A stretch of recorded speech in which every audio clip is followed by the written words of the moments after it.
Innal hamdalillah nahmaduhu wa nasta'inuhu wa nastaghfiruh wa na'udzu billahi ta'ala min shururi anfusina wa sayyiati a'malina. Man yahdihillahu fala mudilla lahu wa man yudlil fala hadiya lahu wa asyhadu an la ilaha illallah wahdahu la syarika lah wa asyhadu anna Muhammadan 'abduhu wa rasuluhu alladzi la nabiyya ba'dah. Qala Allah ta'ala fil Qur'anil Karim, ya ayyuhalladzina amanu taqullaha haqqa tuqatih wa la tamutunna illa wa antum muslimun.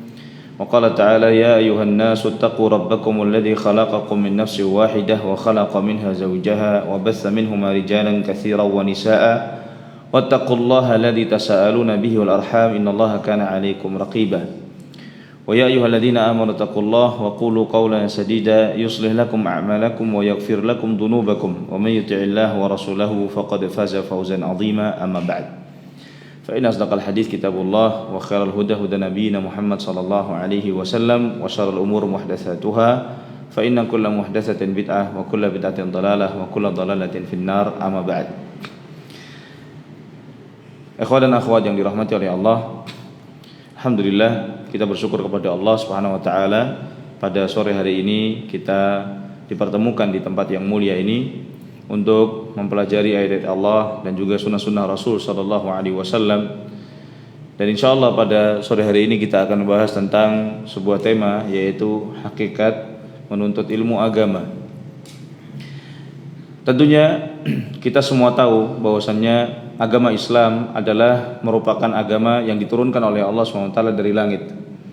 Dan ini sudah pasti dan tidak bisa ditawar lagi bahwa ajarannya hanya bisa dipelajari melalui Rasulullah SAW. Tidak ada jalan yang lain. Sebagaimana Imam Ibnu Qayyim rahimahullah ta'ala mengatakan, jalan untuk mempelajari agama Islam hanya ada dua. Yang pertama, belajar langsung kepada Rasul sallallahu alaihi wasallam. Dan itu sekarang adalah suatu yang mustahil. Keutamaan itu sudah diambil oleh satu generasi, yaitu generasi sahabat radhiyallahu taala anhum, yang mana mereka orang-orang yang dipilih oleh Allah Subhanahu wa taala untuk langsung menemani Rasul sallallahu alaihi wasallam. Mereka adalah orang-orang terbaik dari umat Islam ini. Ketika jalan yang ini sudah diambil oleh para sahabat, tersisa bagi kita jalan yang terakhir. Tidak ada jalan yang lain. Yaitu apa? Yaitu kita belajar agama Islam melalui jalur para sahabat, menggunakan riwayat-riwayat yang ada dari mereka. Dengan demikian Allah SWT perintahkan di dalam surat Al-Baqarah, Allah mengatakan, fa in amanu bimithli ma amantum bihi faqad ihtadaw wa in tawallaw fa innama hum fi shiqaq fasayakfikahumullah. Allah SWT mengatakan fa in amanu, kalau mereka orang-orang itu beriman seperti iman kalian. Yang dimaksud dengan kalian di sini adalah para sahabat. Faqad ihtadaw, maka sungguh mereka telah mendapatkan petunjuk. Tapi kalau mereka berpaling, tawallau, fa innama hum fi shiqaq, maka mereka berada di dalam sebuah perpecahan. Wasayakfikahumullah, dan Allah SWT akan mencukupkanmu dari mereka. Di dalam ayat ini Allah SWT menjelaskan bahwasanya kalau kita mau belajar Islam, maka jalan satu-satunya yang tersisa sekarang adalah kita mengikuti apa yang diajarkan oleh para sahabat dari Rasulullah SAW. Dan itu bisa dilakukan dengan cara belajar menggunakan hadis-hadis yang diriwayatkan oleh para sahabat, dan juga mempelajari pemahaman hadis-hadis tersebut melalui paham yang dipahami oleh para sahabat. Nah, inilah satu-satunya cara belajar Islam yang paling benar.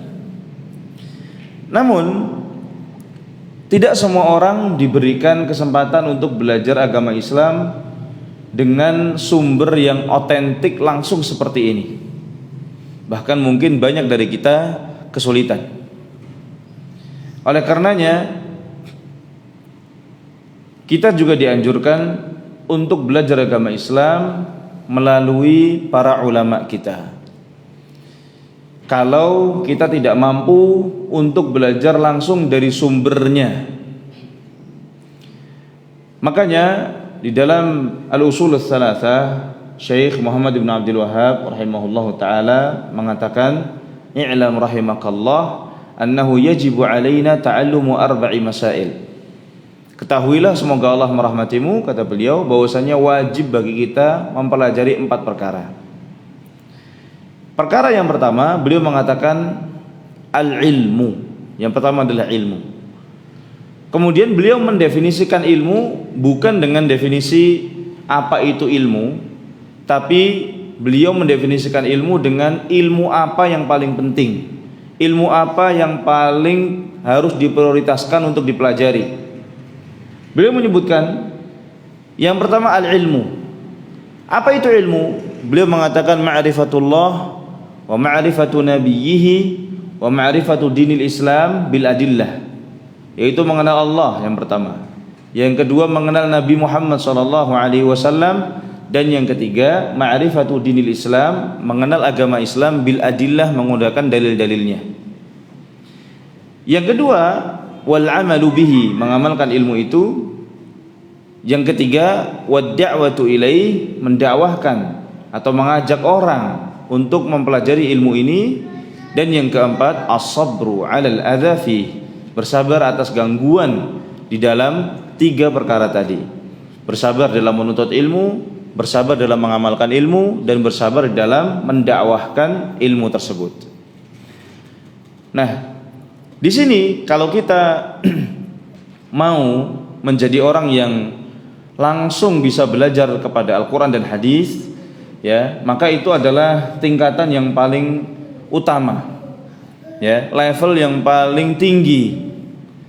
Namun tentunya tidak bisa langsung kita loncat ke sana. Ada banyak ilmu yang harus kita pelajari. Ilmu-ilmu alat, terutama ilmu bahasa Arab. Karena wahyu diturunkan kepada Nabi SAW berupa Al-Quran menggunakan bahasa Arab, ya. Dan Nabi SAW beliau kebetulan juga adalah orang Arab dari suku Quraisy, yang mana suku ini merupakan suku yang paling fasih dalam berbicara bahasa Arab. Tentunya Allah Subhanahu wa taala memilih bahasa Arab sebagai bahasa pengantar dari agama yang terakhir, ya, bukan karena kebetulan belaka, akan tetapi karena memang bahasa ini adalah bahasa yang istimewa. Satu hal yang bisa kita gunakan untuk membuktikan keistimewaan bahasa Arab adalah kalau kita komparasikan, bandingkan dengan bahasa yang lain.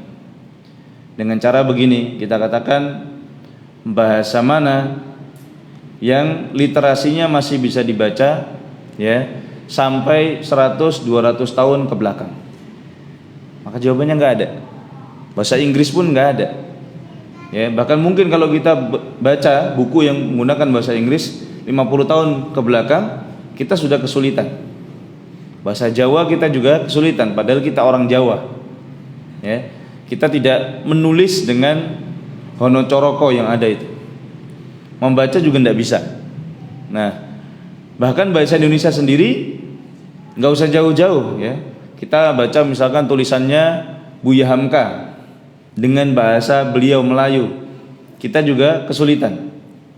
Sedangkan bahasa Arab tidak. Bahasa ini tidak berubah sama sekali. Kitab yang ditulis 1400 tahun yang lalu masih bisa dibaca dan dipahami oleh orang di zaman sekarang. Kitab apa coba yang ditulis 1400 tahun yang lalu? Sampai sekarang masih ada. Semua orang punya. Al-Quran, ya. Siapa yang menulis Al-Quran? Para sahabat. Nah, tepatnya Zaid bin Thabit, ya, diperintahkan oleh Abu Bakar radhiyallahu taala anhu, dan itu terjadi setelah perang Yarmuk, ya, di mana banyak sahabat yang menghafalkan Al-Quran tewas dalam pertempuran. Akhirnya Umar bin Khattab radhiyallahu taala anhu memberikan saran kepada Abu Bakar, "Wahai Abu Bakar, panggil sahabat-sahabat yang dulu menulis Al-Quran di masa Rasul sallallahu alaihi wasallam masih hidup. Kemudian kumpulkan menjadi satu mushaf 30 juz. Abu Bakar waktu itu tidak mau karena Rasulullah SAW tidak melakukan. Kemudian dengan pendapat-pendapat dan argumentasi yang disampaikan oleh Umar bin Khattab radhiyallahu anhu, akhirnya Abu Bakar mau. Datang kepada Zaid bin Thabit. Zaid bin Thabit enggak mau juga. Bahkan beliau mengatakan, "Lau kallafuni naqla jabalin lakana ahwan alayya min an af'ala syai'an lam yaf'alhu Rasulullah sallallahu alaihi wasallam." Seandainya mereka suruh aku untuk memindahkan gunung, itu lebih mudah daripada melakukan sesuatu yang tidak dilakukan oleh Rasul sallallahu alaihi wasallam. Sampai akhirnya Zaid dikasih tahu maslahatnya, ya, para sahabat yang menghafalkan Quran banyak yang wafat. Kita khawatir nanti Al-Quran akan hilang. Sedangkan generasi setelah kita semakin lemah dan seterusnya. Akhirnya sepakat. Nah, ada tim di situ diketuai oleh Zaid bin Thabit radhiyallahu taala anhu. Jadi mushaf 30 juz. Kemudian di zamannya Utsman bin Affan radhiyallahu anhu, mushaf-mushaf yang ada ini ternyata qiraatnya beda-beda. Qiraat yang ada itu ada 10 yang mutawatir. Yang paling populer ada 7. Ya, setiap orang membaca dengan qiraat yang dia hafalkan masing-masing, sehingga timbul banyak perselisihan di dalam bacaan Al-Quran, di dalam sholat, di dalam pengajian, banyak perselisihan. Akhirnya beberapa sahabat usul kepada Utsman bin Affan agar dibuat satu mushaf standar untuk semuanya yang mengakomodasi semua qiraat.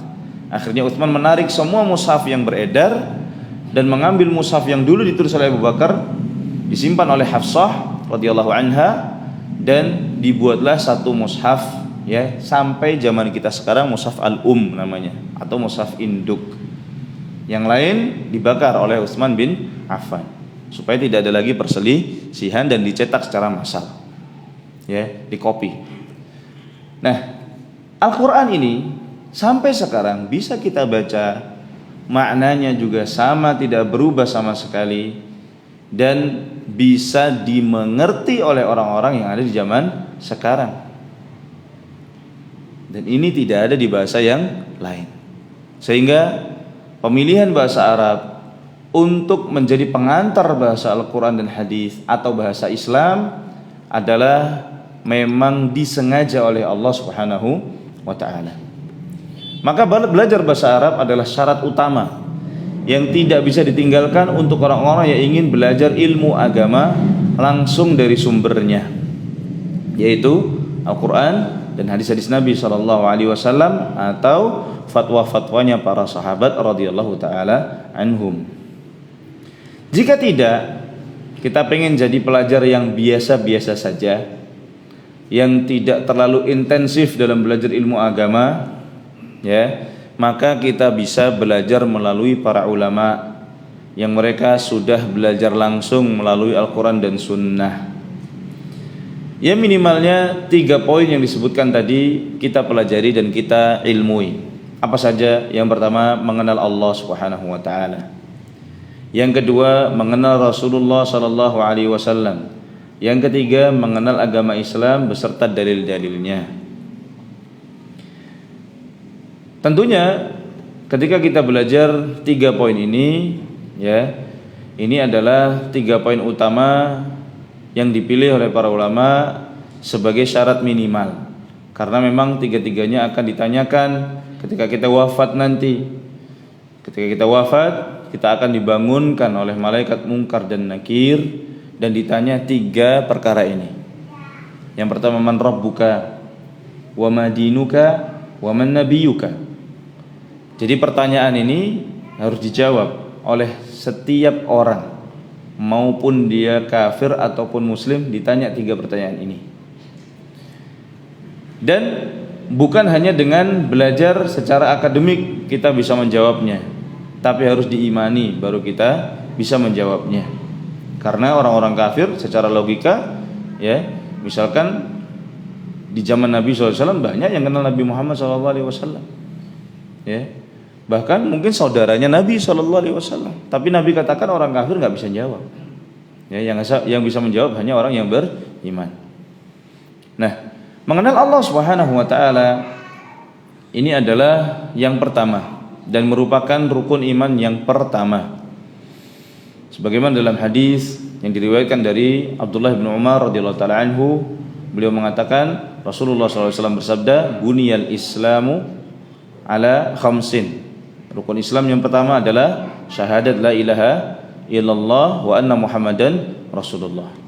Rukun iman yang pertama juga sama, diriwayatkan dari Umar bin Khattab, ayahnya. Rasulullah SAW ditanya oleh malaikat Jibril tentang iman.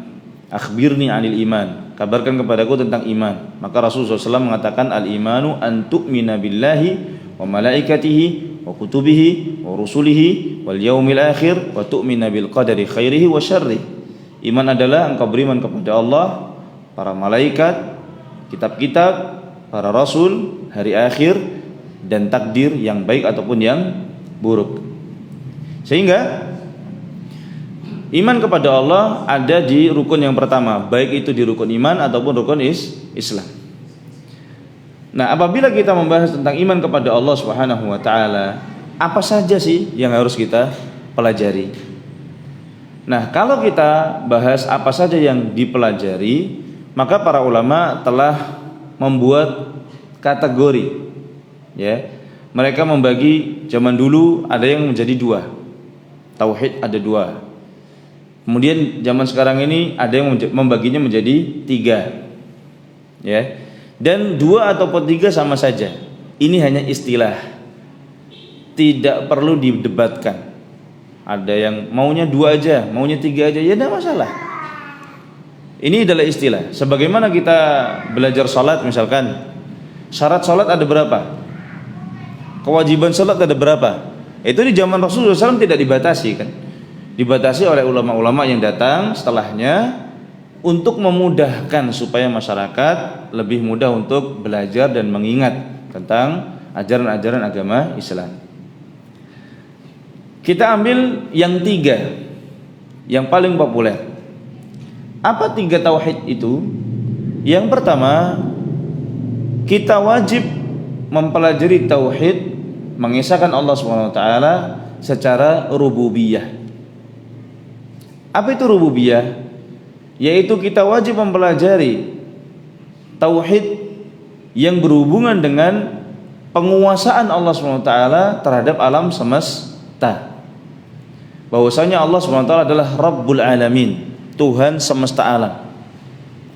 Allah SWT yang menghidupkan, yang mematikan, yang menciptakan, yang menurunkan hujan, yang memberikan rizki, yang mengatur alam semesta ini. Semuanya adalah kuasa dari Allah Subhanahu wa taala.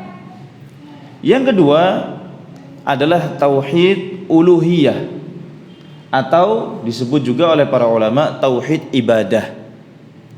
Yaitu kita mengesahkan Allah Subhanahu wa taala dalam ibadah, di mana kita tidak boleh meniatkan ibadah kita untuk selain Allah Subhanahu wa taala atau menyekutukan. Ya, kalau niat untuk selain Allah berarti syirik besar dan sangat besar. Atau menyekutukan. Niatnya untuk Allah iya, untuk yang lain juga iya. Ya. Yang ketiga adalah tauhid al-asma was sifat, yaitu mengesahkan Allah Subhanahu wa taala di dalam nama-nama dan sifat-sifat yang Allah Subhanahu wa taala miliki. Seperti al-asma al-husna yang ada 99 itu, ya. Itu kita pelajari, kita pahami maknanya, dan kita juga mengerti konsekuensi-konsekuensinya.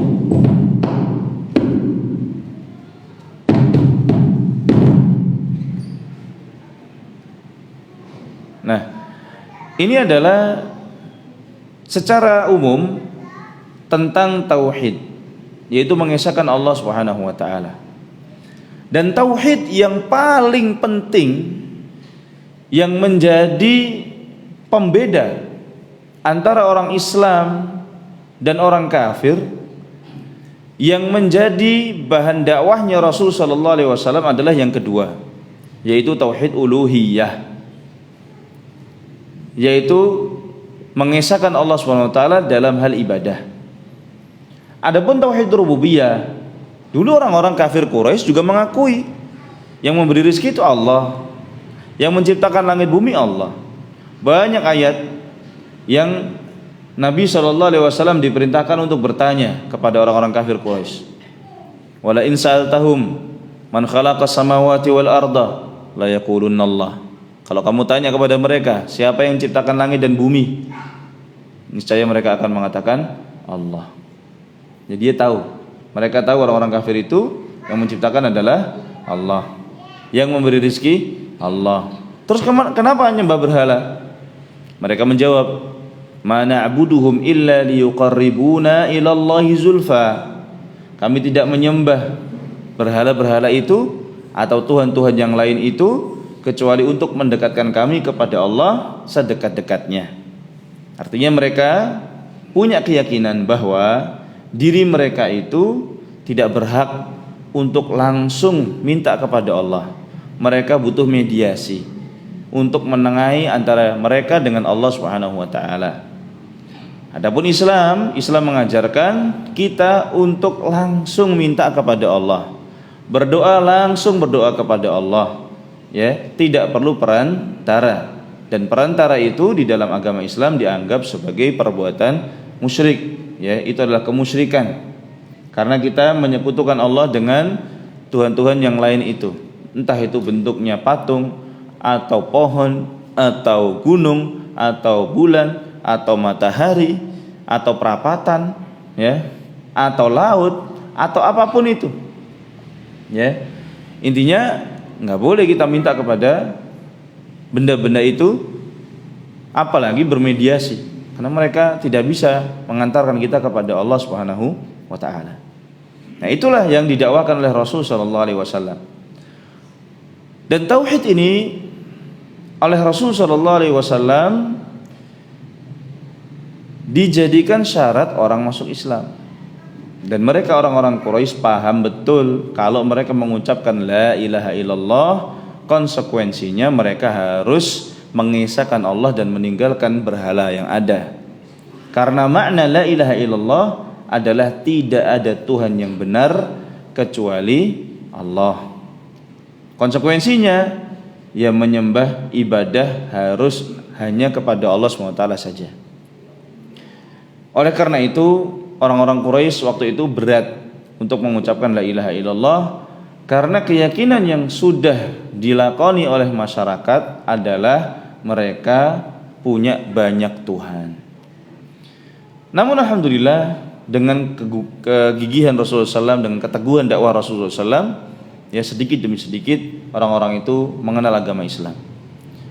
Tanpa embel-embel, ayo nih yang masuk Islam saya kasih sembako, yang masuk Islam nanti saya kasih jabatan, yang masuk Islam nanti saya nikahkan, ya saya kasih uang. Nggak ada embel-embel seperti itu. Nabi SAW keliling di pasar Ukaz, pasar Majannah di Makkah. Sampai sekarang pasarnya masih ada, ya dekat dengan Masjidil Haram. Antum bisa jalan kaki ke arah utara, ketemu pasar Ukaz itu. Di situ Nabi SAW mendakwakan, menawarkan orang-orang untuk mau nggak kamu mendengarkan dakwah saya. Kalau mau dibacakan beberapa ayat Al-Quran oleh Nabi SAW, kemudian dikasih tahu ajaran saya itu mengajak kepada tauhid, mengajak kepada silaturahim, mengajak untuk amar ma'ruf nahi munkar, dan seterusnya. Apa balasannya? Kata Nabi SAW, insya Allah dapat surga. Udah, nggak ada balasan uang, amplop, sembako, nggak ada. Makanya yang masuk Islam di awal-awal itu betul-betul orang pilihan, yang orientasinya akhirat, murni akhirat.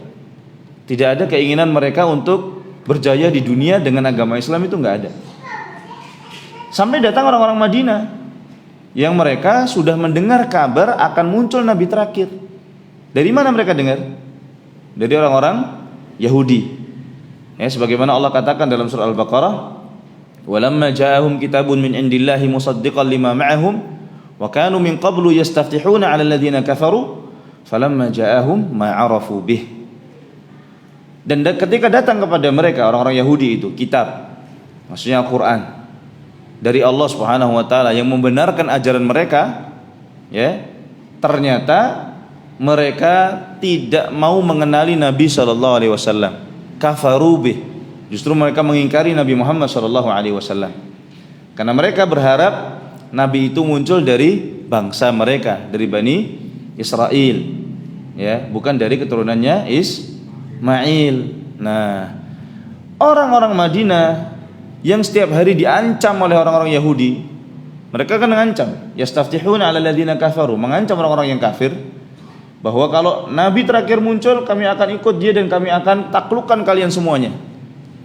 Orang Madinah datang ke Mekah haji, mereka mendengarkan ceramah Rasul sallallahu alaihi wasallam, mereka mengatakan ini kayaknya nabi yang ditunggu-tunggu oleh orang-orang Yahudi.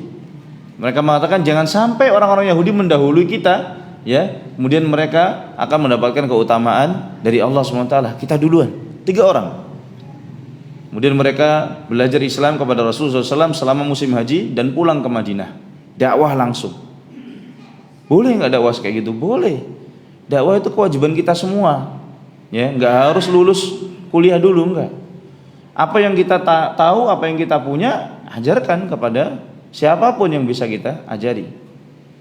Tahun depannya datang haji lagi 12 orang, dan itu baiat Aqabah yang pertama. Kemudian mereka pulang lagi, tahun depannya 70 orang datang, baiat Aqabah yang kedua, dan disitulah Rasulullah SAW mulai diperintahkan untuk hijrah ke Madinah, karena Madinah sudah siap untuk menerima Rasulullah SAW. Itu semuanya demi dakwah kepada tauhid apa?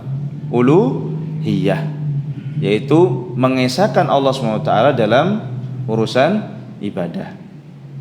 Baik, kita pindah sedikit kepada mengenal Nabi SAW. Karena kalau kita membahas tauhid, mengenal Allah SWT, pastinya panjang sekali nanti pembahasannya. Ya, karena tema kita bukan membahas tauhid, tapi apa sih hakikat menuntut ilmu. Ya, maka saya kasih 1 poin. Yang pertama adalah kita harus mempelajari tentang Allah. Kita harus kenal siapa itu Allah. Jangan sampai kita ini kan makhluk, ya, diciptakan oleh Allah, dan kita pengennya dapat surganya Allah, gitu. Terus nggak kenal siapa Allah, kan ajaib kita. Berharap surga Allah SWT, ditanya man rabbuka, aduh, nggak tahu tuh. Ya kan repot orang-orang kayak gini, ya. Minta tapi nggak kenal. Nah, yang kedua, mengenal Nabi Muhammad SAW. Kenapa kita harus mengenal Nabi SAW? Tentunya jawaban yang paling besar mungkin akan kita katakan, ya karena beliau Rasulullah, utusan Allah. Beliau adalah yang membawa risalah Islam. Beliau adalah perantara antara manusia dengan Allah SWT yang mendapatkan wahyu. Tapi ada 4 alasan lain yang bisa kita gunakan untuk semakin mantap kenapa harus belajar sejarah Nabi SAW. Dan 4 hal ini disebutkan oleh Syekh Abdul Karim Al-Uzaid, Profesor Dr. Abdul Karim Al-Uzaid, hafizahullah taala, di kitab beliau Fikih Sirah.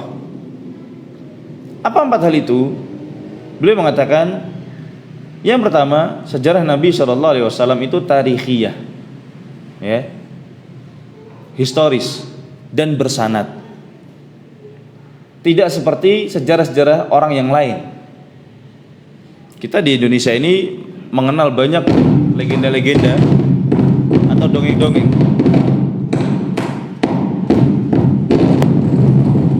Kenapa ini?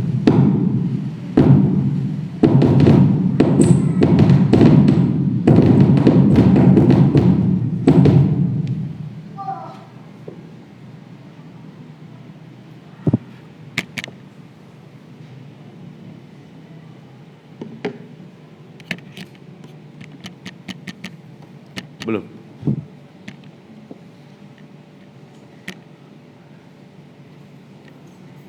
Ini ujian kita begini ya. Kalau ujian Nabi lebih berat.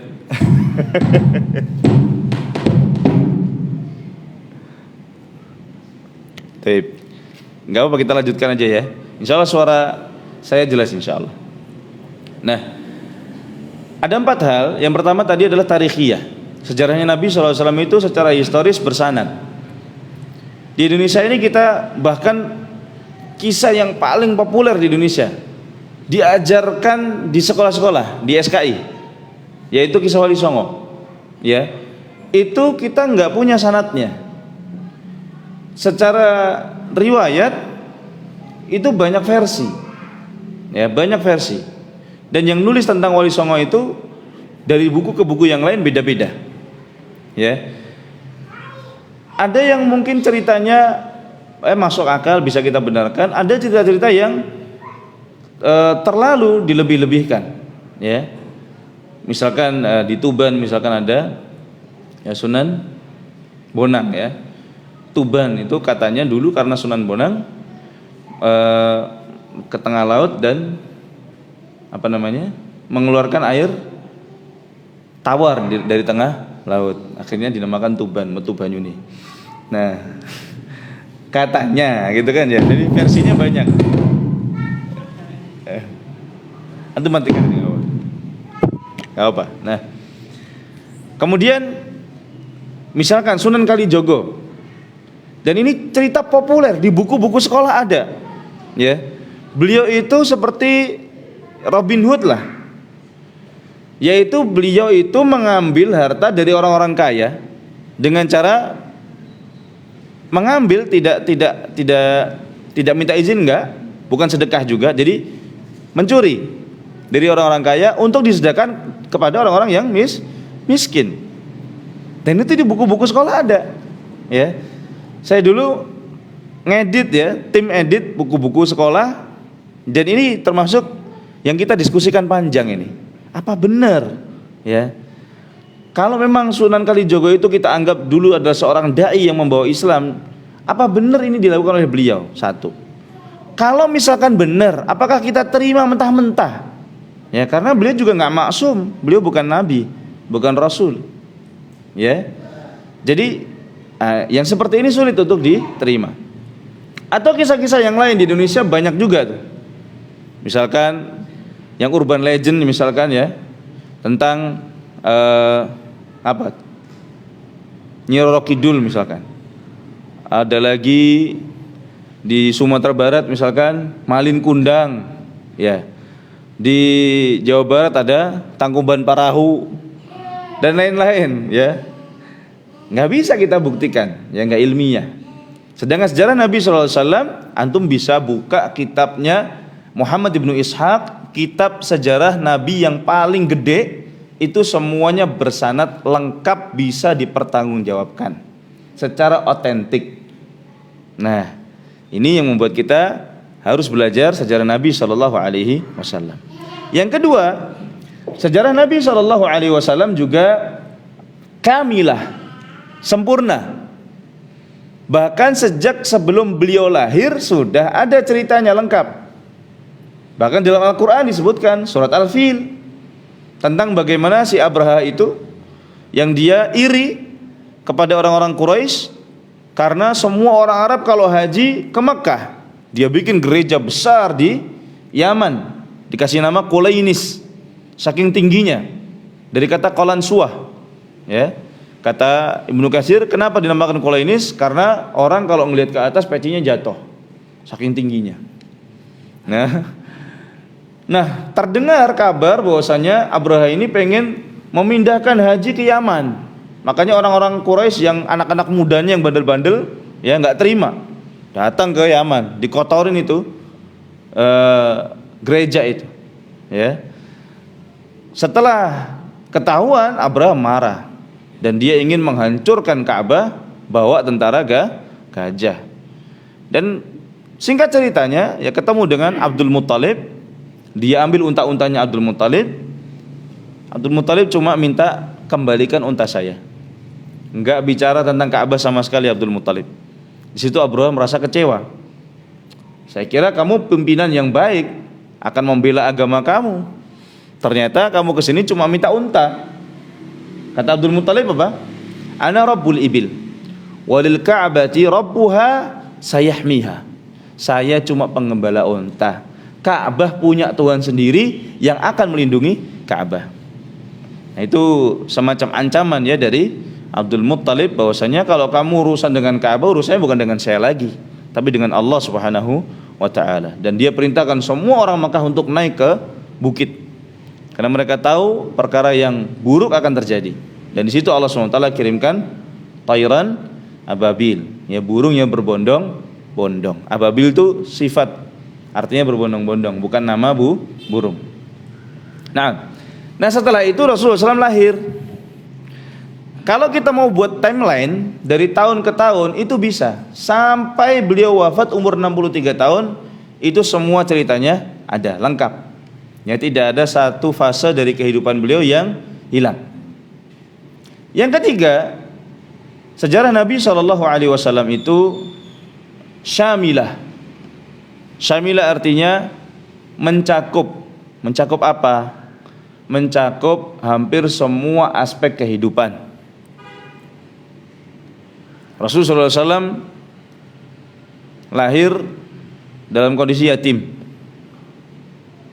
Artinya beliau pernah yatim, pernah diasuh oleh ibunya, diasuh oleh kakeknya, diasuh oleh pamannya, ya, disusui oleh ibu sepersusuan. Siapa? Suwaibah dan Halimah As-Sa'diyah. Kemudian Rasulullah SAW kerja mengembala kambing, kerja jadi karyawan, berdagang, ya, di tempatnya Khadijah. Kemudian Rasulullah SAW menikah dengan gadis atau janda? Dengan janda. Poligami enggak Rasulullah SAW? Enggak, sampai wafatnya Khadijah, ya, dan beliau waktu itu enggak pengen nikah. Terus akhirnya ditawari nikah dengan Saudah, nikah dengan Aisyah, dan dengan istri-istri yang lain.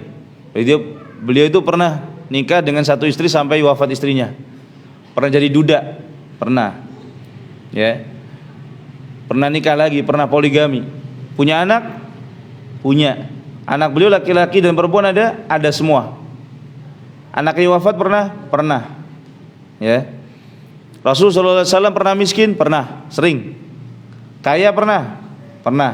Kalah pernah juga, menang pernah juga, tertindas pernah, bahagia pernah, sedih pernah.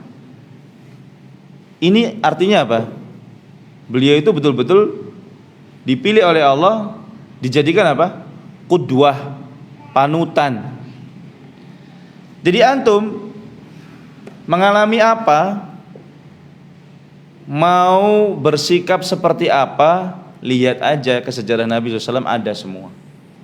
Kalau kita mau bikin tema, ya, misalkan nih, ini belum ada kayaknya buku baru gitu, sejarah Nabi SAW berdasarkan peran-peran kehidupan.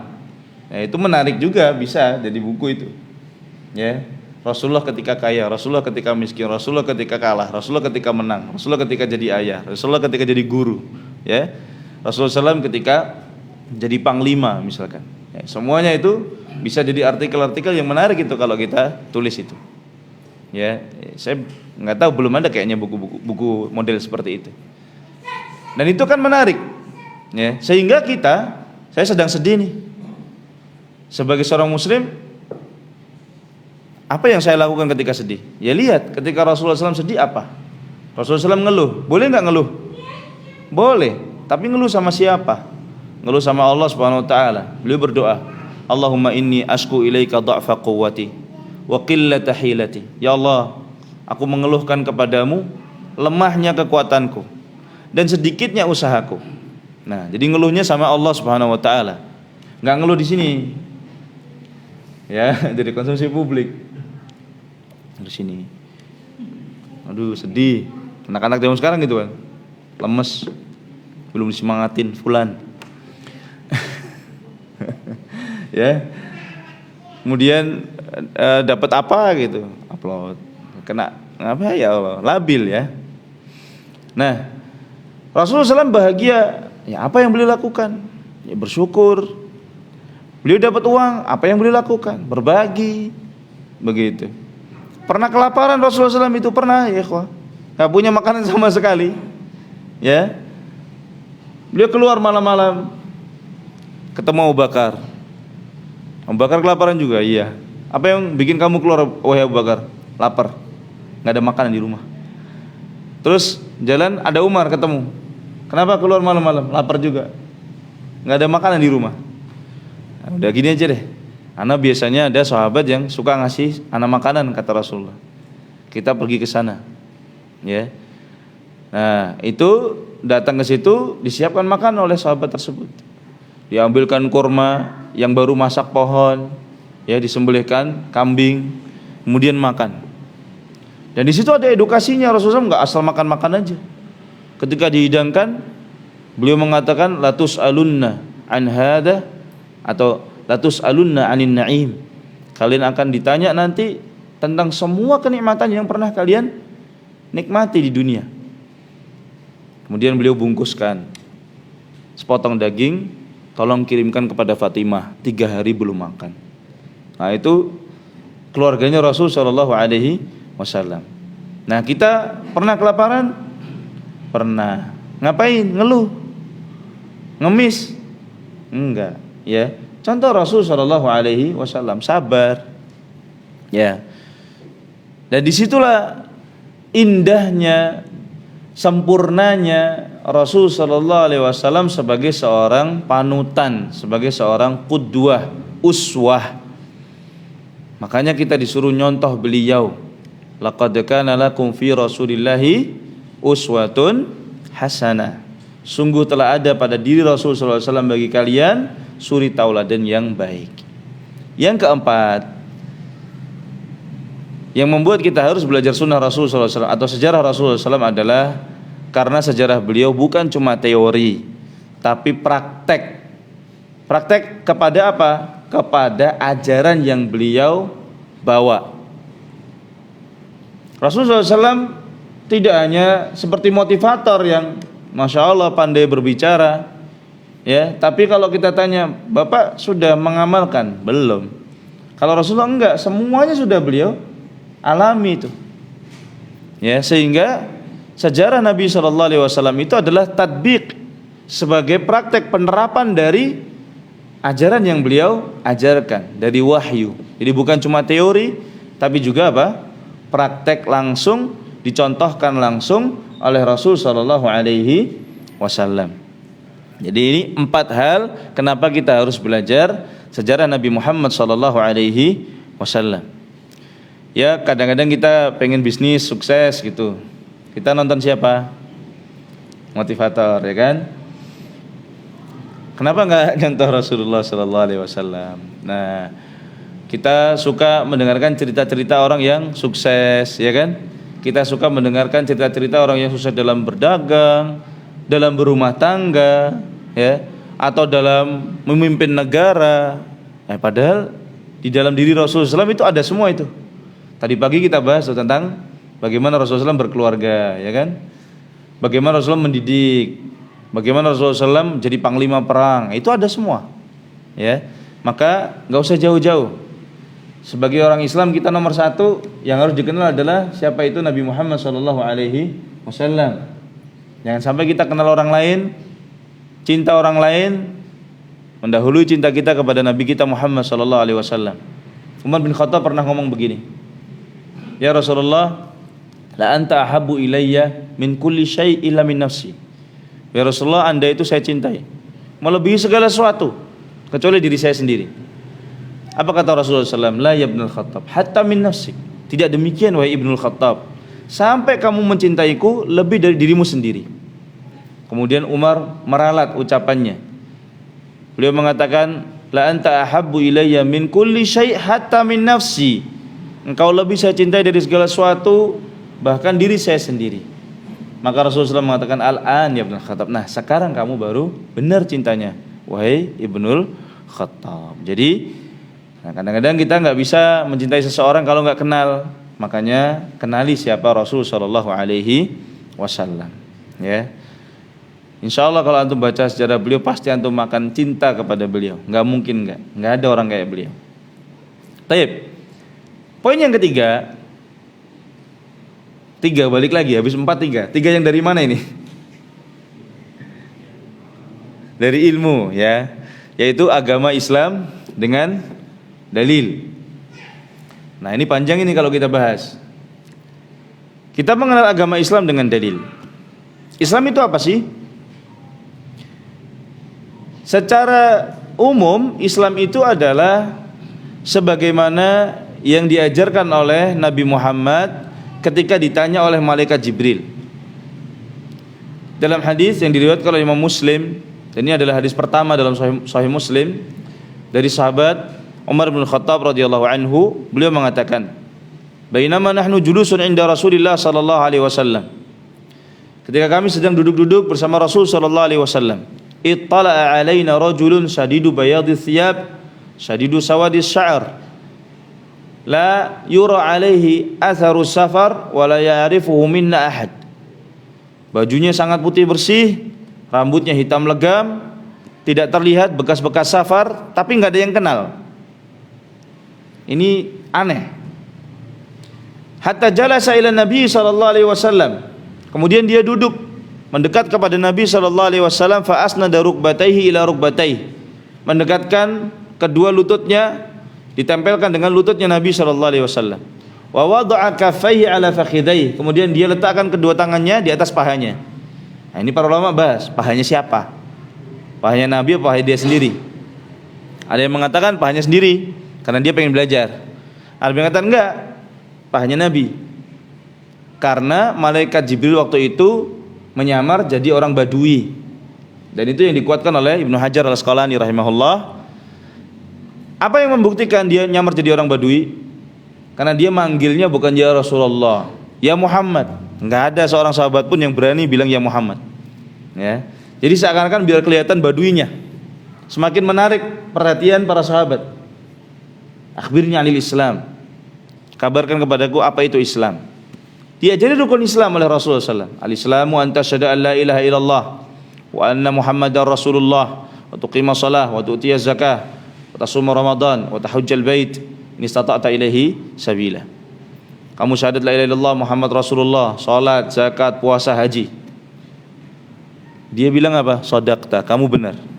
Ini Umar dan para sahabat heran. Ini orang enggak tahu, nanya, dikasih tahu, bilang kamu benar. Udah kayak guru agama ngetes. Ya. Fa'ajibna lahu yas'aluhu wa yusaddiqu. Kami heran, ini nanya terus dia bilang benar.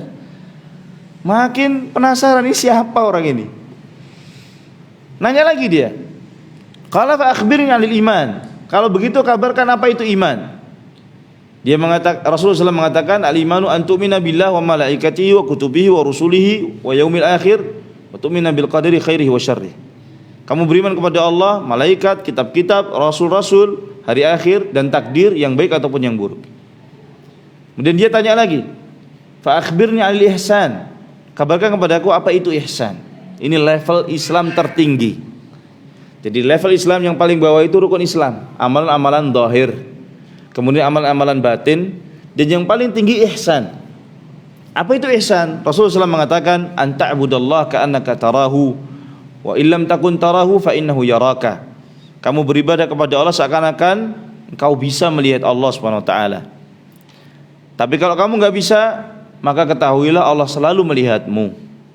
Dua derajat ini disebut oleh para ulama. Yang pertama, yang paling tinggi namanya martabatul musyahadah, bawahnya martabatul muraqabah. Musyahadah itu seakan kita bisa melihat Allah SWT. Ya. Yang kedua, muraqabah, selalu merasa diawasi oleh Allah Subhanahu wa taala. Ini nanti insyaallah akan kita bahas lebih detail pada maghrib, ya, di kajian tentang mendidik anak dengan tauhid insyaallah. Nah, dia nanya lagi, ya, nanya lagi, fa akhbirni 'anis sa'ah. Lalu kabarkan kepadaku tentang hari kiamat. Di situ Rasulullah SAW mengatakan, mal mas'ulu anha bi'alama minas sa'il. Yang ditanya tidak lebih tahu daripada yang tanya. Ya, Rasulullah SAW saja mengatakan, saya nggak tahu kapan hari kiamat terjadi. Ya, maka kalau ada antum dengar orang-orang bikin prediksi hari kiamat tahun 2023, 2024, ya, yang lalu-lalu 2012 kan udah lewat tuh, udah usang, ya. Dan filmnya udah nggak laku lagi, ya. Nah, itu udah nggak boleh dipercaya, ya. Jadi nggak tahu, Rasulullah aja nggak tahu. Maka Jibril tanya, fa akhbirni an amaratiha, kabarkan padaku tentang tanda-tandanya. Dijawab oleh Rasulullah SAW, ya, antalidal amatu rabbataha wa antaral hufatal urata al-alata ri'a asy-sya' yatatawaluna fil bunyan. Engkau nanti akan melihat ada budak yang melahirkan tuannya. Maksudnya budak wanita ketika digauli oleh tuannya dan dia punya anak, anak ini merdeka, tapi ibunya tetap budak. Ya. Dan engkau akan melihat al-hufat, orang-orang yang dulu itu nggak pernah pakai sendal. Ya. Al-urat, yang biasanya nggak pakai pakaian, maksudnya pakaiannya nggak lengkap, telanjang. Al-alah, orang-orang miskin. I'asya, pengembala-pengembala kambing, yatatawaluna fil bunyan. Nanti mereka akan berlomba-lomba membangun bangunan yang tinggi. Maksudnya mana? Orang Arab. Ya, yang dulu mereka penggembala, tapi sekarang antum bisa lihat, masya Allah, paling mewah sedunia ini ya di Arab sana. Ya, sampai artis-artis Hollywood mainnya ke Dubai, ya kan? Makan steak di sana, main-main bola di sana, mobilnya masya Allah keren-keren, nggak ada yang pakai kijang, nggak ada sana. Nah, ya tatawaluna fil bunyan. Sampai ada yang bilang begini, ada satu bisnis akhir zaman yang nggak bakal bangkrut. Apa? Bisnis toko bangunan. Karena disebut dalam hadis, di akhir zaman orang-orang akan berlomba meninggikan bangunan. Nah, itu bisa untuk ambil tuh. Nah, kemudian dia pergi. Kata Umar, falabisna maliya, maka kami terdiam sejenak. Kemudian Rasulullah SAW tanya, ya Umar, atadri manis sa'il, tahukah kamu siapa tadi yang bertanya? Qultu Allah wa rasuluhu a'lam, Allah dan Rasulnya lebih tahu. Qala fa innahu Jibril atakum liyu'allimakum dinakum. Ini yang kalimat terakhir ini yang ingin saya ambil. Rasulullah mengatakan itu tadi Jibril datang untuk mengajari agama kalian. Jadi kalau kita ditanya apa itu Islam, ya itu tadi hadis itu tadi. Karena Rasulullah mengatakan itu adalah dinukum, agama kalian, yaitu rukun Islam, rukun iman dan ihsan. Nah, maka kalau kita mau pengen mengenal Islam, ya pelajari apa itu rukun Islam, pelajari rukun iman, pelajari rukun ihsan. Bil adillah, dengan dalil. Ini panjang lagi kalau kita bahas dalil. Kalau kita mau bahas dalil, jamaah yang dirahmati oleh Allah, ada ilmu yang namanya ilmu usul fikih. Ilmu usul fikih itu adalah ilmu yang membahas tentang 3 poin aja, nggak banyak, tapi anaknya banyak. Ya, tapi garis besarnya cuma 3. Ya, apa yang dipelajari di ilmu usul fikih? 1, dalil. 2, cara berdalil. 3, siapa yang berhak berdalil. Udah cuma 3 itu. Nah, sekarang kita breakdown, kita rinci. Ya, saya sebenarnya pengen jelasin metode-metode orang filsafat, tapi nggak ada waktu ya belajar metode mereka. Nanti kita singgung dikit aja, intinya nggak bener. Yang bener ini aja. Dalil ada berapa? Kalau kita kategorikan, para ulama membagi jadi 2. Ada dalil yang disepakati, ada dalil yang diperselisihkan. Maksudnya diperselisihkan bagaimana? Ada mazhab yang menganggap ini dalil, ada yang mazhab menganggap bukan dalil, nggak bisa dipakai untuk berargumentasi. Dari sini kita sudah bisa mengetahui lah, oh pantas kalau kita bicara hukum Islam itu banyak mazhab, banyak perselisihan. Karena memang ya di dalam ilmu fikih sendiri, dalil itu ada yang disepakati oleh para ulama, semuanya berdalil dengan dalil ini, ada yang tidak disepakati. Ya. Namun bukan berarti agama Islam itu agama yang tidak tidak ilmiah karena dalilnya aja diperselisihkan. Enggak, justru ini menunjukkan keistimewaan agama Islam, menunjukkan fleksibilitasnya. Ya, dengan inilah agama Islam itu bisa bertahan, eksis terus sampai akhir zaman. Nah, apa saja dalil yang disepakati? Ada 4. Yang pertama Al-Quran. Yang kedua hadis Nabi SAW. Yang ketiga ijma'. Yang keempat qiyas. Dari 4 ini kalau kita bikin kategori lagi bisa dibagi 2 lagi.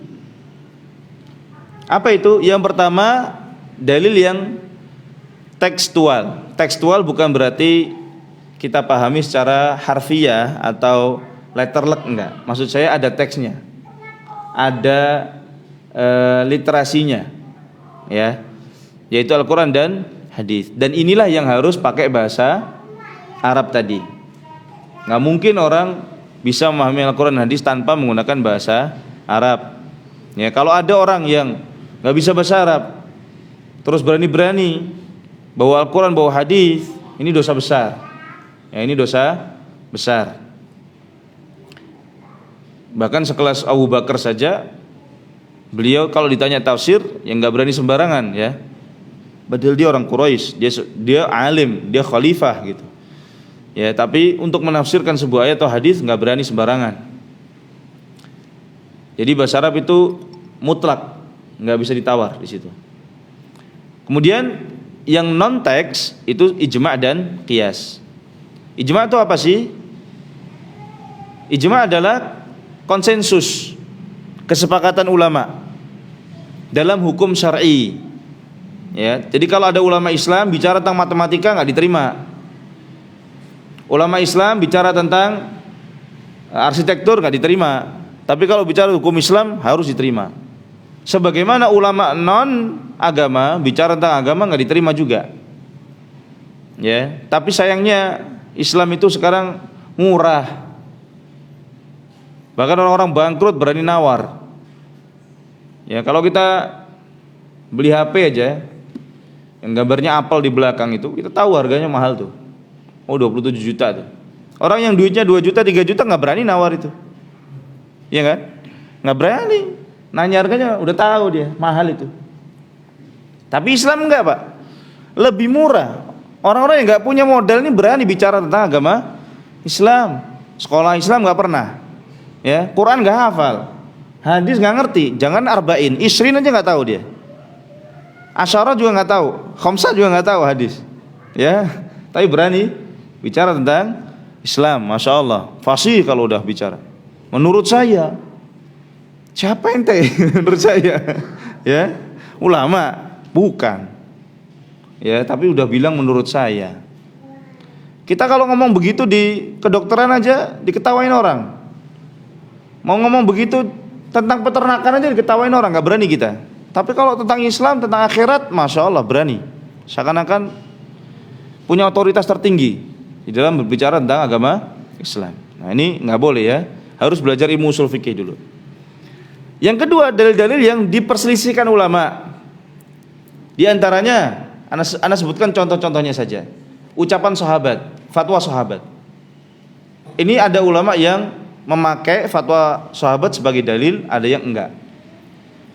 Kemudian ada yang namanya istihsan. Ada lagi yang namanya masalih mursalah. Ada lagi yang namanya syariat orang-orang sebelum kita. Dan masih banyak lagi. Saya nggak mau fokus di sini. Saya ngasih contoh aja. Ya. Saya ingin pindah ke cara berdalil aja. Nanti kalau kita bahas macam-macam dalil ini kepanjangan. Tapi esensinya kurang. Kita balik ke Quran dan hadis saja. Kalau kita ditanya, apakah Quran itu dalil secara mutlak? Jawabannya enggak. Ada Quran yang nggak bisa jadi dalil. Tuh, ada, iya, ada. Setuju nggak antum? Atau baru dengar? Karena takutnya habis itu diusir, nggak boleh kajian lagi kan? Setuju nggak? Yang mana coba? Alif lam mim. Nah, jangankan jadi dalil, artinya kita nggak tahu. Ya, ada lagi nggak? Selain huruf-huruf itu? Iya, selain huruf-huruf itu ada nggak?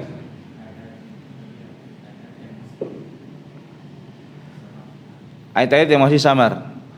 Atau anak kasih contoh yang lebih tegas lagi. Ayat-ayat yang mansukh, dihapus hukumnya. Di Quran ada nggak khamr halal? Ada nggak khamr halal di Quran? Ada. Ya. Hah? Enggak, di dunia. Ya, tattakhiduna sakaran wa rizqan hasana, kata Allah. Kalian boleh ambil anggur itu untuk mabuk dan rizki yang baik. Kan marhalah pengharaman khamr itu ada 4. Yang pertama dibolehkan secara mutlak oleh Allah SWT. Kemudian Allah kasih tahu ya madaratnya lebih banyak daripada maslahatnya. Kemudian dilarang ketika mendekati waktu salat, dan yang keempat diharamkan secara mutlak, dan 4-empatnya ada dalam Al-Quran. Yang 3 ini nggak boleh kita pakai ini. Ayat-ayat yang 3 ini. Yang boleh pakai yang paling terakhir. Ya, yang final, haram mutlak. Ada nggak di Indonesia ini orang yang mengatakan ayat mansukh boleh dipakai? Antum main-main tuh kampus-kampus yang ada di Malang yang gede-gede, antum nemu. Boleh kata mereka. Makanya anak pengen ngajak antum dakwah di kampus. Ya, dan itu di Fakultas Syariah, Fakultas Hukum Islam yang bilang kayak gitu. Artinya apa? Nanti akan ada khamr halal. Jangan heran kalau ada orang bilang begitu. Gelarnya sarjana hukum Islam. Kalau antum suruh baca kitab nggak bisa bahasa Arab. Ya, ini bahaya. Ya, karena ini prinsip, cara berdalil ini penting sekali. Kemudian hadis, tadi saya sebutkan contoh. Hadis, dalil semua nggak? Ya sama. Kalau Al-Quran aja ada yang nggak bisa pakai dalil, apalagi hadis. Ya. Ada yang nggak bisa pakai dalil. Yang bisa dipakai dalil cuma 3 hadis, 3 kategori. Yang pertama, ucapan Rasulullah SAW, perbuatan Rasulullah SAW yang merupakan syariat. Dan yang ketiga, akhlak Rasulullah SAW. Adapun hadis yang menjelaskan tentang makanan Rasulullah apa, ya, atau fisik beliau seperti apa, itu tidak untuk dijadikan hukum. Apakah disunahkan kita makan kurma tiap hari? Enggak. Ya, repot kita kalau makan kurma tiap hari. Tapi kalau makan kurma ajwa setiap pagi, ya ada sunahnya. Tapi kalau jadikan makanan pokok, enggak. Apakah disunahkan ya wanita pakai jilbab setiap hari? Ya, kalau itu ada perintahnya. Itu bukan adatnya orang Arab. Tapi kalau makan korma, makan gandum, makan roti, itu adatnya orang Arab. Misalkan Rasulullah SAW wajah beliau agak bulat. Apakah disunahkan kalau kita punya anak pesan ke bidan gitu? Bidan tolong ya, nanti kalau anak saya lahir di gini-gini dikit ya biar bulat. Karena Rasulullah SAW wajahnya bulat gitu? Enggak ya, enggak ada sunnah kayak gitu. Nah, jadi kita harus tahu juga. Kemudian anggaplah kita sudah tahu yang mana dalil, yang mana yang bukan dalil. Cara berdalilnya gimana? Apakah kita boleh bikin proyek one day one ayat, one day one hadis, mengamalkan 1 hari 1 ayat, mengamalkan 1 hari 1 hadis? Saya akan ambil Sahih Bukhari dan saya akan baca dari awal sampai akhir. Setiap hari saya akan mengamalkan 1 hadis. Bisa nggak kita kayak gitu metodenya?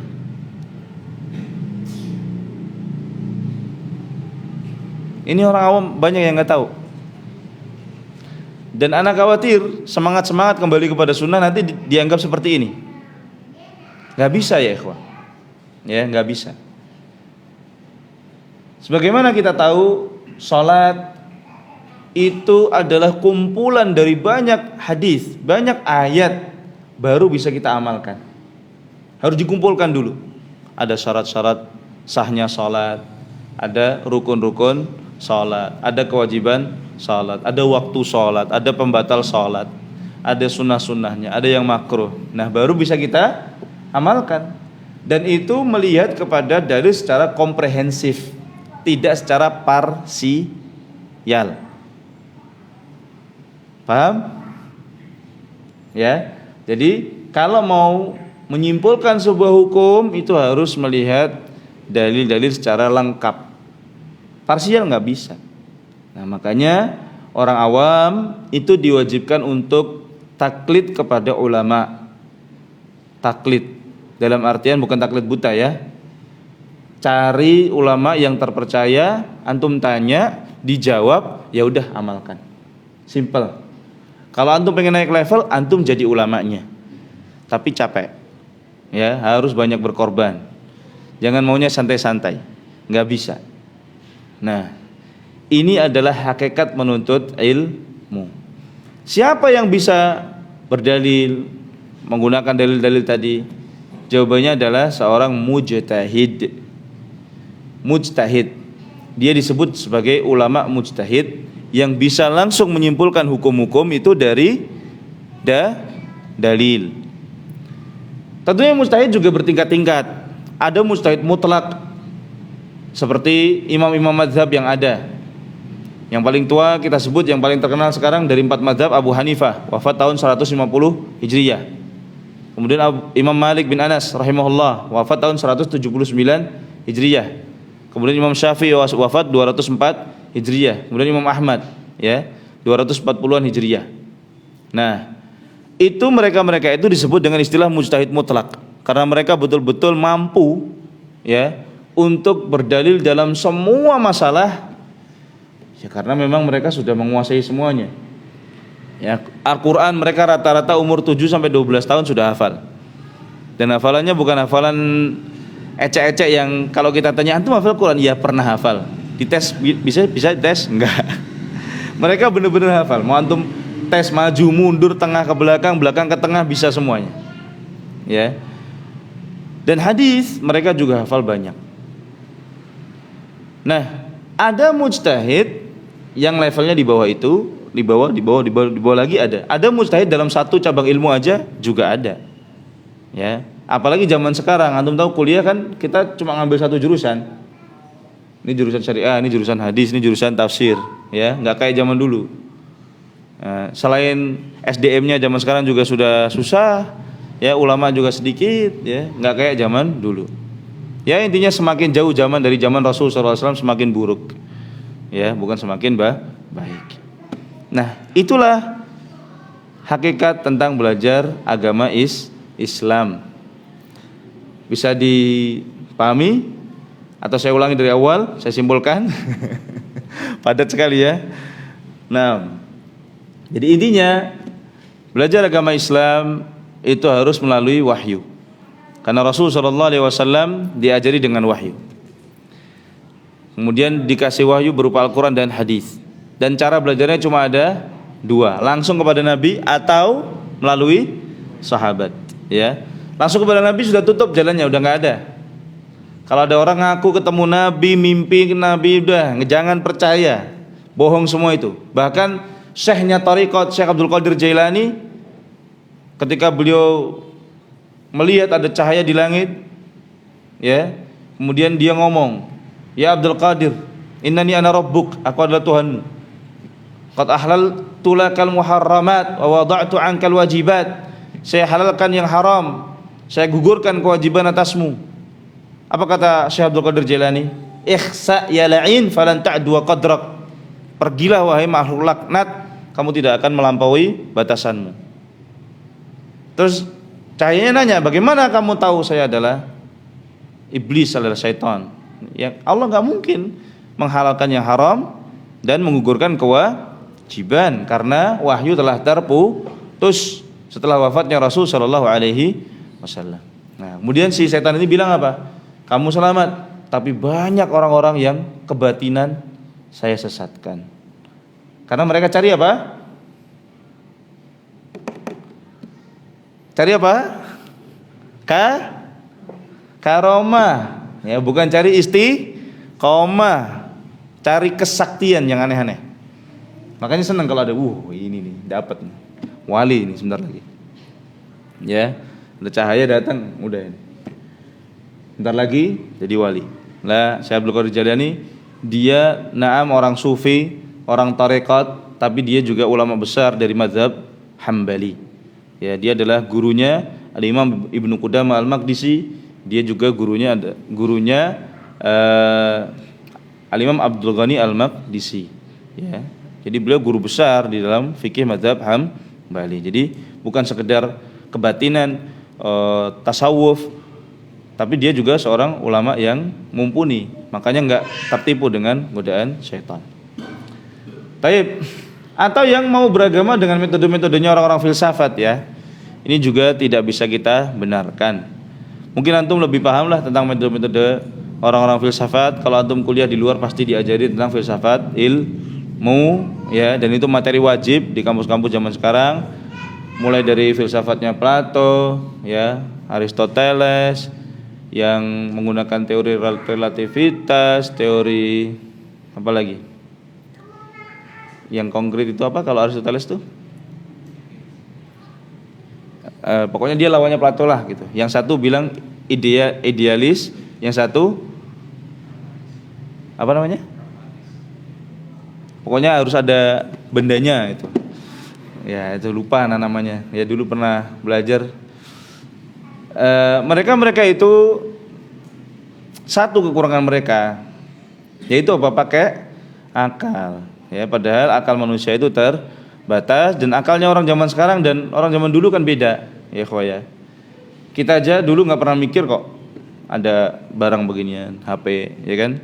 Ternyata sekarang ada gitu. Dulu kita di zaman Nabi itu orang-orang dikasih tahu ada Isra Mi'raj loh. Percaya nggak mereka? Nggak percaya, bahkan banyak yang murtad itu gara-gara mendengarkan kabar Isra Mi'raj. Kalau zaman sekarang, ya nggak ada masalah orang mau pergi dari Indonesia Baitul Maqdis balik lagi sehari juga bisa. Ya, orang kapal aja sekarang ada di Surabaya ke Lombok itu pulang pergi berapa jam? 20 jam. Ya, ada kapal wisata baru itu, baru diresmikan kemarin.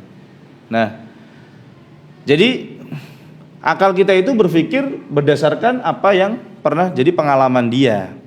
Nah, sehingga dia sangat lemah untuk dijadikan sumber ilmu.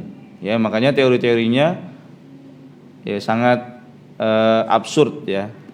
Paling-paling teori-teori yang belakangan ini yang sudah lumayan lah, teori-teori filsafat lumayan. Tapi tetap aja selama dia masih mendewakan akal dan nggak percaya dengan wahyu akan sangat kurang ya, dan tidak bisa dijadikan sandaran. Mungkin itu saja yang bisa Anda sampaikan tentang hakikat menuntut ilmu yang mudah-mudahan bermanfaat dan bisa dipahami. Baik, ada pertanyaan mungkin? Silakan.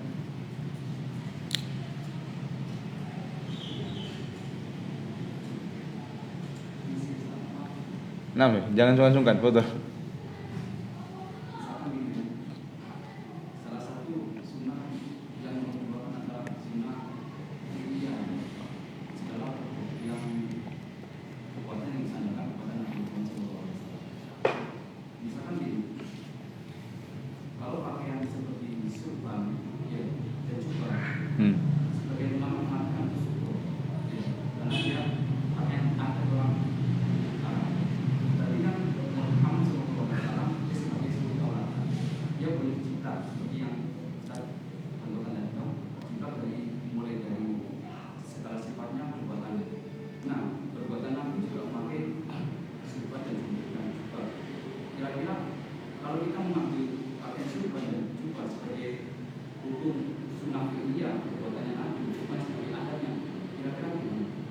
Nggak bisa.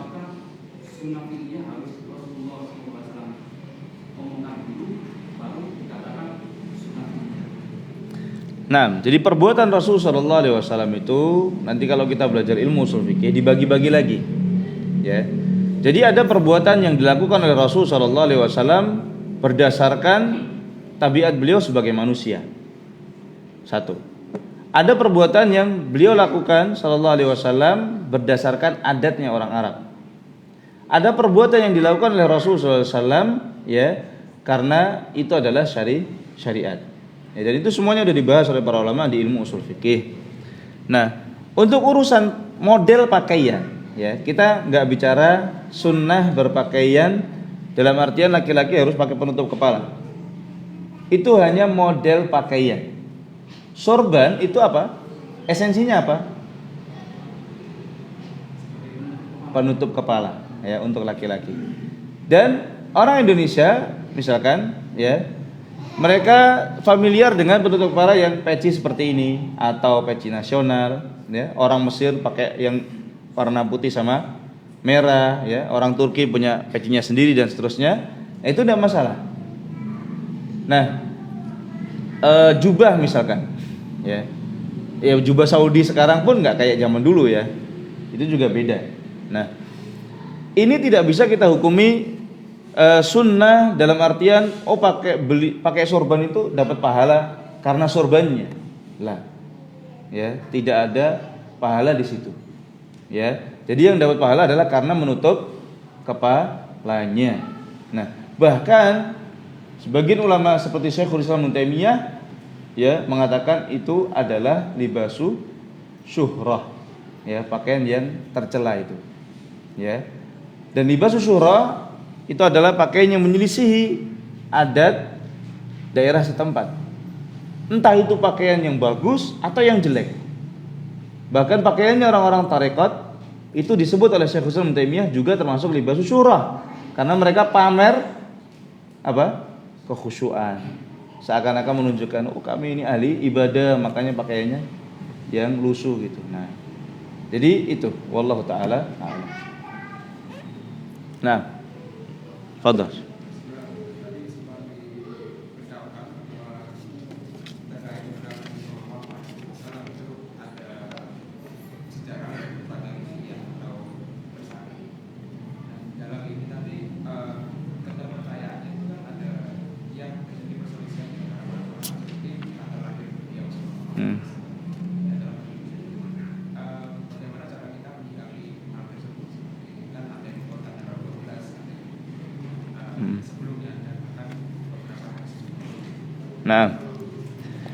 Nah, jadi ketika kita tadi bicara 4 poin itu, kita bicara secara umum ya. Adapun kasus per kasus pasti ada rincian-rincian sendiri. Tadi dikatakan bahwa sejarah Nabi SAW secara umum bersanad. Ya, tapi memang ada beberapa sejarah yang memiliki beberapa riwayat yang berbeda. Biasanya itu muncul karena memang tidak ada keterangan dari Nabi SAW langsung, atau karena sesuatu yang tidak penting. Ya, bukan sesuatu yang krusial di dalam sejarah Nabi SAW, seperti tanggal lahir beliau. Ya, para ulama yang membahas tanggal lahir Nabi SAW, mereka menyatakan ini bukan sesuatu yang penting. Yang penting adalah ketika beliau sudah menjadi Nabi sebenarnya. Ya, nah, anggaplah itu sesuatu yang oke lah, penting untuk kita bahas. Ya. Terus kalau ada perselisihan, apa sikap kita? Nah, di ilmu ushul fikih juga nanti diajarkan cara menyikapi kontradiksi antara dalil-dalil yang ada. Secara umum ada 4 ya yang harus kita lakukan. Ini juga yang melakukan bukan kita ya. Maksud saya kita kalau sudah memenuhi syarat ya. Yang pertama, mengkompromikan, atau istilah Arabnya jama'. Dan itu adalah cara pertama yang harus kita lakukan ketika menemukan riwayat yang berbeda. Mengkompromikan. Al-jam'u idza amkana al-jam'u fal jam'u aula. Kalau bisa kita mengkompromikan, maka kompromi itu yang paling utama. Bagaimana cara kompromi? Misalkan ya, kita kasih contoh, ada beberapa kejadian diriwayatkan dengan beda-beda. Seperti tadi pagi kita menyebutkan tentang sebab turunnya surat At-Tahrim. Para ulama di situ membuat kesimpulan bahwasanya sebab turunnya surat Tahrim bisa jadi karena kumpulan dari semua kejadian itu. Ya. Jadi bukan cuma satu kejadian. Kalau nggak bisa kita kompromikan, maka pindah ke cara yang kedua, yaitu dengan menggunakan nasikh dan mansukh. Tapi nasikh dan mansukh itu khusus berlaku pada hukum saja. Ya. Karena yang dihapus itu hukum, bukan sejarah. Sejarah nggak bisa dihapus. Kalau nggak bisa pakai nasikh mansukh, pindah ke langkah yang ketiga, yaitu menggunakan tarjih. Tarjih itu apa? Kita memilih mana pendapat yang paling benar. Nanti pertimbangannya banyak, bisa berdasarkan sanad, bisa berdasarkan matan redaksinya, ya, atau hal-hal yang di luar sanad dan matan. Yang terakhir, kalau kita sudah berusaha tarjih juga nggak tahu juga apa, taklid. Udah, itu pilihan terakhir ya. Udah kita cari nggak tahu, ya udah ikut aja sama yang orang yang menurut saya dia pakar, dia ahli di situ, udah saya ikut pendapatnya beliau. Yaitu langkah terakhir yang kita lakukan. Jadi itu langkah-langkah ilmiah yang bisa kita lakukan ketika menemukan perbedaan di dalam riwayat. Ya, wallahu taala a'lam. Assalamualaikum. Mungkin kurang ada kaitannya dengan tema bagaimana menyikapi semisal kita diminta membenahi makam leluhur yang ditinggalkan menjelang Ramadan.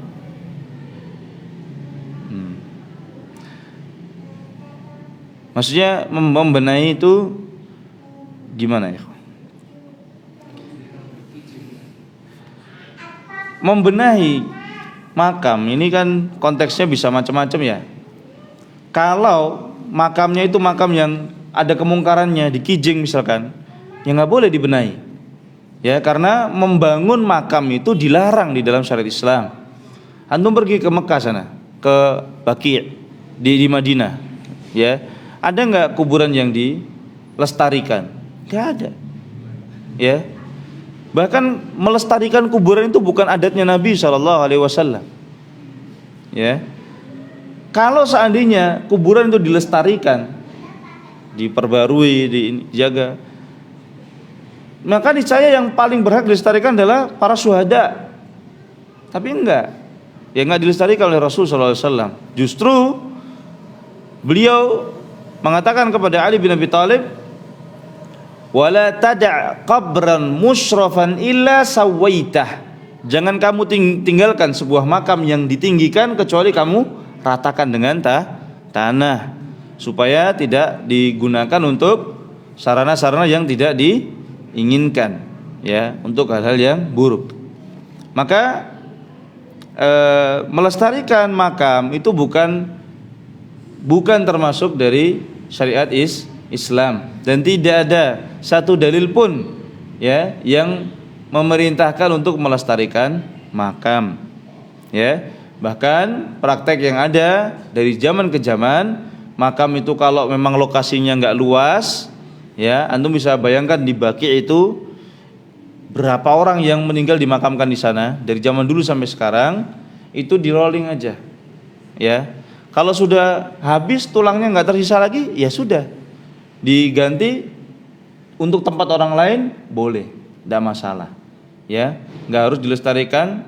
Apalagi kalau antum di kota-kota kayak Jakarta, nggak bisa antum kayak gitu, ya. Di sana makamnya nyewa, dan kalau nggak bayar dia apakan? Bongkar sama orang-orang, ya. Dan biasanya dalam kurun waktu tertentu nggak diperbarui lagi karena memang sudah habis tulang-tulangnya, ya. Wallahu taala alam. Jadi tidak ada syariat untuk melestarikan makam, ya. Jadi lebih baik tidak dilakukan. Wallahu taala alam. Wa sallallahu wasallam ala nabiyyina Muhammad. Subhanakallah bihamdik asyhadu an la ilaha illa anta astaghfiruka wa atubu ilaik.